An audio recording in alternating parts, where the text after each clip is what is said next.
Hello.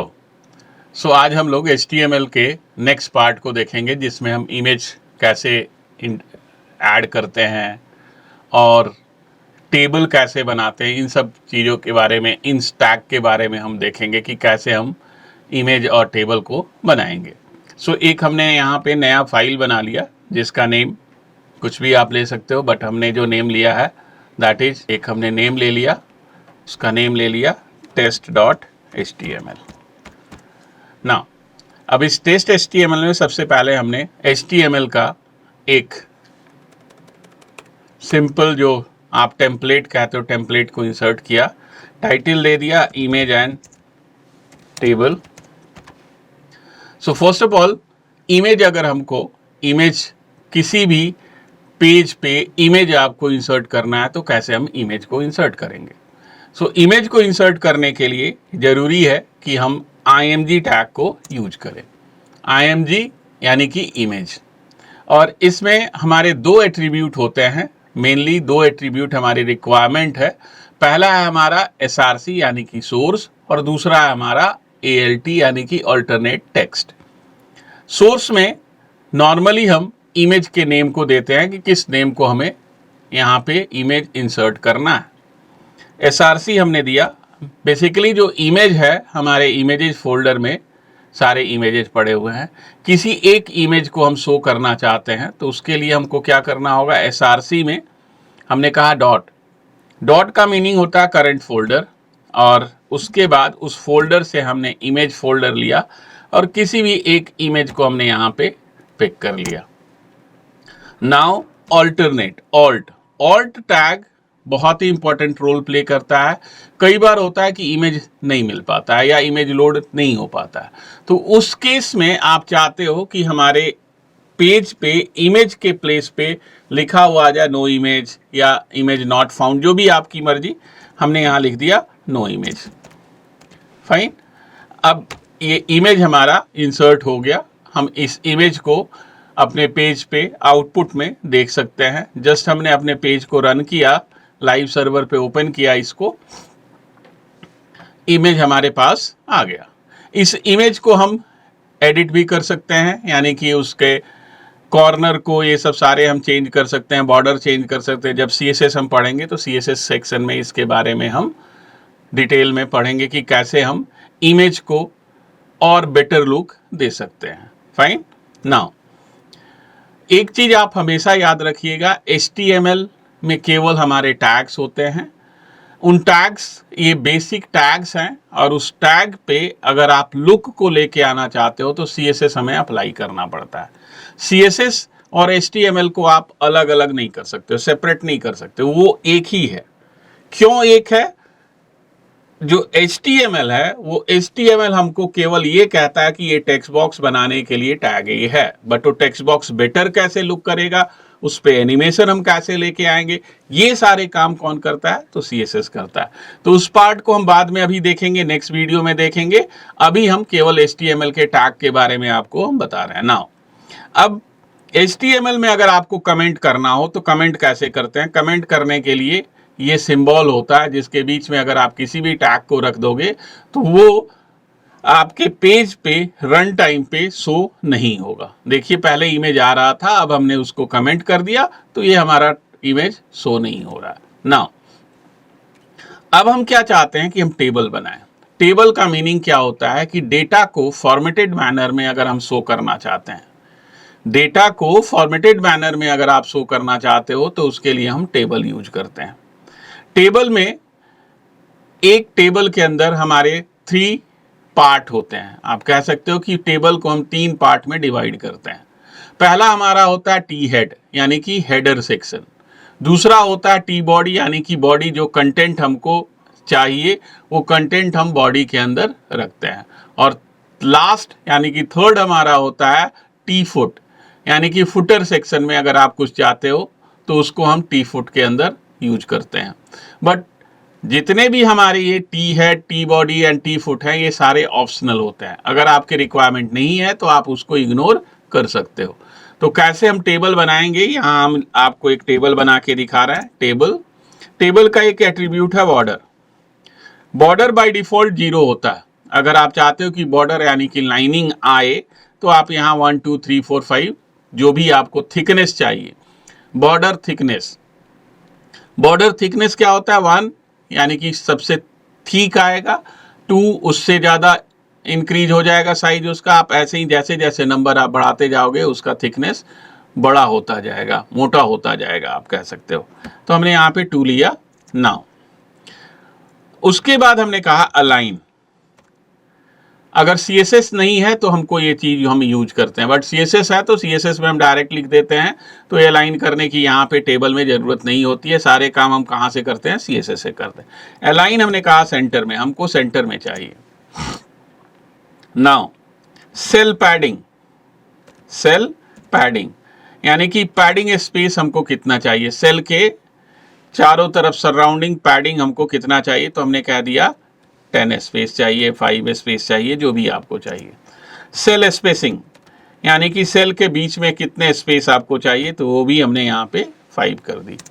Now BG colour, background colour अगर आप देना चाहते हो टेबल की, टेबल जो है उसका बैकग्राउंड कलर, जैसे हमने कहा लाइट ब्लू, लाइट ब्लू हमारा टेबल का बॉर्डर आए। सो अभी हमने टेबल को केवल यहाँ पे डिफाइन किया कि क्या हो, बॉर्डर 2 हो, अलाइन यानी कि बीच में आए, सेंटर में आए, सेल पैडिंग 5 हो, सेल स्पेसिंग 5 हो, और BG कलर उसका लाइट ब्लू हो।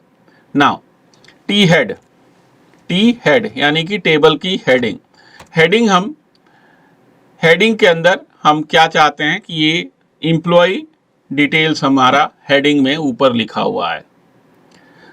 सो हमने इस इंप्लॉय डिटेल में नेम, एज, सैलरी, 3 थिंग्स को हम शो करना चाहते हैं। तो ये हमारा 3 कॉलम्स है। तो सबसे पहले हमने यहाँ कहा TR, TR मीन्स होता है टेबल रो।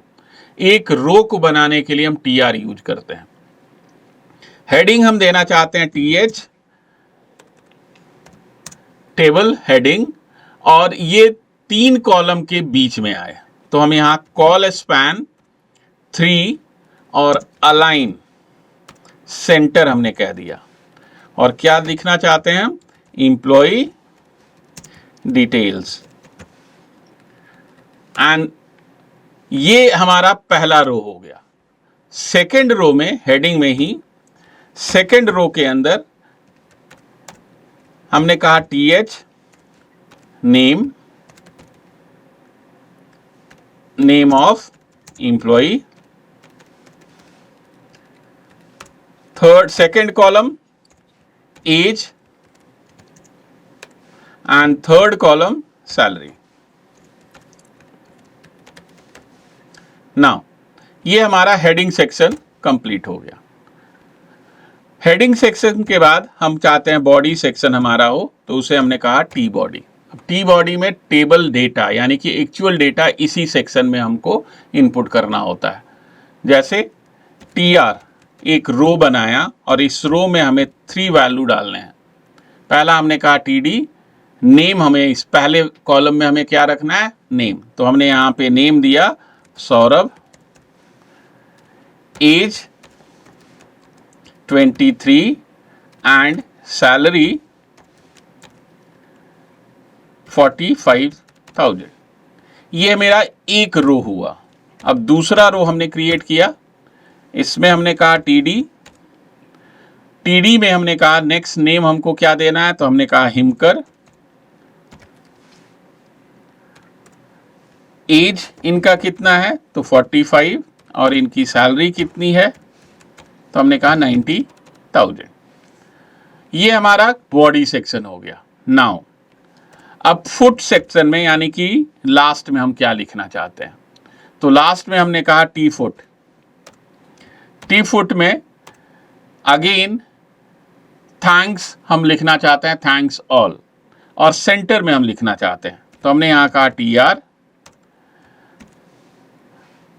TD सेक्शन को हमने कहा कॉल स्पैन 3 अलाइन सेंटर, क्या लिखना चाहते हैं हम, थैंक्स, तो हमने यहां पे लिख दिया थैंक्स। नाउ ये हमारा टेबल बन के तैयार हो गया। अब इसका आउटपुट आप देखना चाहते हैं, आप यहां आइए और देखिए, ये आपका आउटपुट आ गया। जो हमने एम्प्लॉय डिटेल्स लिखा था उसको सेंटर में हमने कहा था, एम्प्लॉय नेम, एज, सैलरी हमने 3 हेडिंग दिए थे और 2 हमने रिकॉर्ड और थैंक्स को बीच में हमने रखा था। अगर हम ये सराउंडिंग जो बॉर्डर आ रहा है इस बॉर्डर को हम रिमूव करना चाहते हैं तो यहाँ पे आप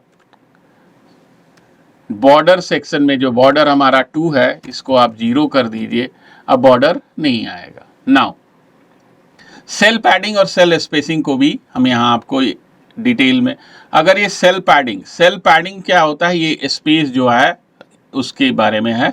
उस स्पेस को हमने कहा कि अगर हम इंक्रीज कर देते हैं तो देखिए ऑटोमेटिकली सेल के बाद हमारा स्पेस इंक्रीज हो गया। और अगर सेल स्पेसिंग भी अगर हम इंक्रीज करना चाहते हैं सेल के बीच में स्पेस, तो स्पेस हमारा इंक्रीज हो गया।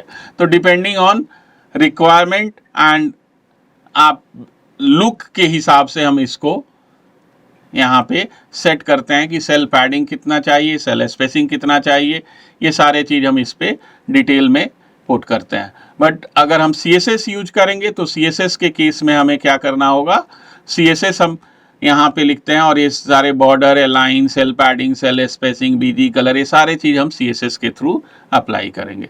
सो ये हमारा एक HTML का टेबल कैसे बनाया जाता है ये हमने आपको बताया। और नाउ अगर हम चाहते हैं कि एक हाइपरलिंक बनाएं और उस हाइपरलिंक से एक किसी भी पेज पे जो ऑलरेडी हमने पहले बना रखा है इस पेज पे हमारा ट्रांसफर हो जाए, तो कैसे हम करेंगे, तो उसके लिए href हाइपरलिंक एंकर कहते हैं, एंकर टैग हमको यूज करना होगा।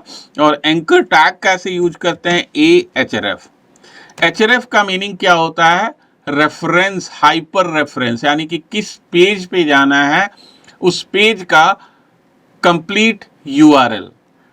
तो अभी हम लोकल पे ही हैं और ये इसी फोल्डर में है हमारा पेज, तो हम यहाँ पे डायरेक्टली index.html लिख दें तो ये हमारा शो हो जाएगा। और क्या हम लिखना चाहते हैं, किस पे हम क्लिक करें तो वो उस पेज पे जाए, तो हमने यहाँ पे लिख दिया नेक्स्ट। नाउ अब आप आउटपुट में देखेंगे तो देखिए यहाँ पे नेक्स्ट लिखा हुआ आ रहा है और इस पे हाइपरलिंक बना हुआ है। हम क्लिक करेंगे तो एक पेज पे हम ट्रांसफर होगा। फाइन। सो इस तरह से हमारा हाइपरलिंक वर्क करता है।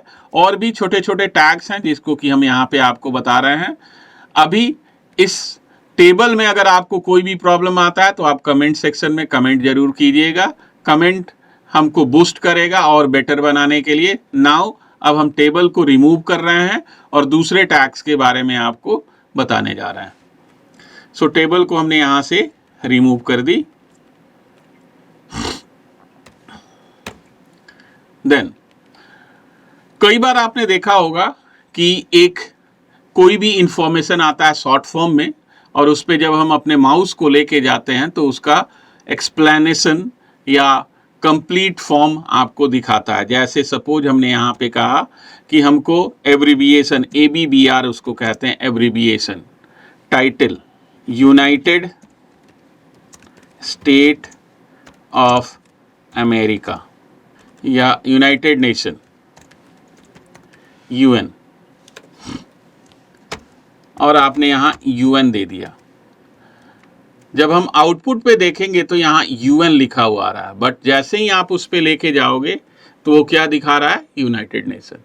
तो आप ये कह सकते हो ये जो ABBR है, ABBR क्या कहता है, शॉर्ट फॉर्म। अगर आपको कोई भी चीज़ शॉर्टकट में है और उसका फुल फॉर्म देखना हो तो ABBR को हम यूज करते हैं। सो ABBR बहुत ही यूजफुल है। बहुत सारे साइट्स पे हमेशा देखा होगा आपने शॉर्टकट में दिया होता है और शॉर्टकट पे जब आप माउस को लेके जाते हो तो वो हमारे सामने कंप्लीट फॉर्म शो कर देता है। सो इस तरह से ABBR को हम यूज करते हैं। और भी हमारे पास बहुत सारे टैग हैं। सपोज एक टेक्स्ट बॉक्स तो हमने बना लिया था अगर हमको मल्टी लाइन इनपुट करना है, या ऑप्शन बॉक्स हमको चाहिए। मल्टी लाइन यानी कि जैसे एड्रेस, हमको कंप्लीट एड्रेस मल्टीपल लाइंस में लिखने हैं, या टेक्स्ट लिखना, जैसे ट्विटर पे आप, अब तो ट्विटर का नेम चेंज हो गया, एक्स हो गया, एक्स पे अगर आप जाते हो और एक्स पे आपको कोई भी मैसेज लिखना है तो एक आपके पास टेक्स्ट बॉक्स आता है जिसमें मल्टीपल लाइंस, मल्टीपल कैरेक्टर को इनपुट कर सकते हैं। सो उसका वे अगर हम बनाना चाहते हैं, उस तरह से बनाना चाहते हैं, तो उसके लिए होता है टेक्स्ट एरिया। टेक्स्ट एरिया में हम कितने रो और कितने कॉलम का बॉक्स बनाना चाहते हैं, तो रोज एंड कॉलम्स। रो हमने कहा हमारा रोज होना चाहिए 5 और कॉल्स हमने कहा 80 होना चाहिए। अब ये एक टेक्स्ट बेर एरिया हमारे पास बन के आ जाएगा और इस टेक्स्ट एरिया में आप कुछ भी इनपुट कर सकते हैं, जैसे हमने कहा टुडे इज वेडनेसडे, ठीक। अब यही चीज अगर हम कंप्लीट इसमें बार बार इसको टाइप करें, जैसे ही ये 80 कैरेक्टर होगा ऑटोमेटिकली ये नेक्स्ट लाइन में आ जाएगा और ये मैक्सिमम आपको 5 लाइन ही शो करेगा और 5 लाइन के बाद ऑटोमेटिकली स्लाइडर आपके इसमें ऐड हो जाएगा और इस स्लाइडर से आप अपने टेक्स्ट को अप डाउन कर सकते हो। सो टेक्स्ट एरिया किस लिए पर्पस के लिए होता है कि जहां भी हमें कंप्लीट टेक्स्ट, एक पैराग्राफ कुछ भी लिखना हो, मल्टीपल लाइंस लिखना हो, तो उसके लिए हम टेक्स्ट एरिया बनाते हैं। लेकिन जो इनपुट टाइप टेक्स्ट हम बनाते हैं वो केवल सिंगल लाइन को सपोर्ट करता है और टेक्स्ट एरिया जो है वो मल्टी लाइन को सपोर्ट करता है। नाउ नेक्स्ट टैग है मेरा, अगर हम कोई भी सिलेक्शन बॉक्स बनाना चाहते हैं। सिलेक्शन बॉक्स कैसे बनाएंगे?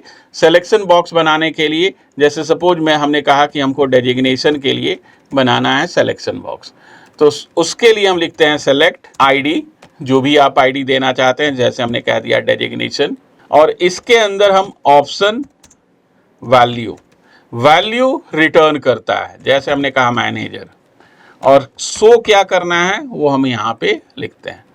सो मैनेजर शो करेगा और रिटर्न जब हम मैनेजर पे क्लिक करेंगे तो रिटर्न भी हमारा मैनेजर ही करेगा। सो हम 2-3 इसमें आइटम दे देते हैं। वैल्यू इक्वल हमने कह दिया assistant software engineer ASC।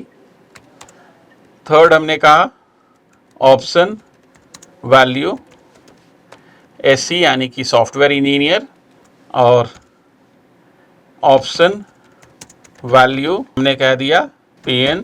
Now हम चाहते हैं कि बाय डिफॉल्ट सेलेक्टेड जो है हमारा सॉफ्टवेयर इंजीनियर सेलेक्टेड है। अभी अगर आप देखोगे तो मैनेजर आपका सेलेक्टेड ऑप्शन में आएगा, मैनेजर हमारा सेलेक्टेड ऑप्शन में आ रहा है, बट हम क्या चाहते हैं कि नहीं, बाय डिफॉल्ट जो है सेलेक्टेड ऑप्शन में क्या है, सॉफ्टवेयर इंजीनियर है, तो हम यहाँ पे लिख देंगे सेलेक्टेड आपने लिख दिया। नाउ अब आप देखिए कि आपके सामने जो बॉक्स है उसमें सेलेक्टेड में क्या आ रहा है, SE आ रहा है। सो इस तरह से हम कोई भी ऑप्शन बॉक्स बनाना चाहते हैं तो हम ऑप्शन बॉक्स बना सकते हैं।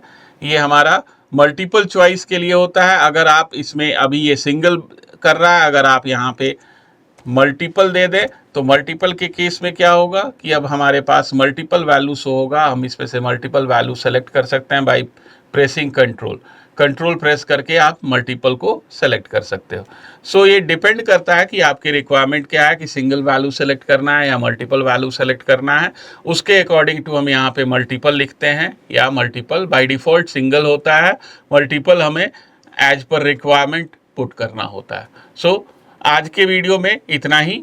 नेक्स्ट हम लोग फिर HTML के और एडवांस फॉर्म पे जाएंगे, जिसमें CSS एंड कैसे CSS डिजाइन करेंगे, लुक कैसे लेके आएंगे, इस पे हम बात करेंगे, और HTML के कुछ और टैग्स जो होंगे उस पे हम डिस्कस करेंगे। So thanks for today.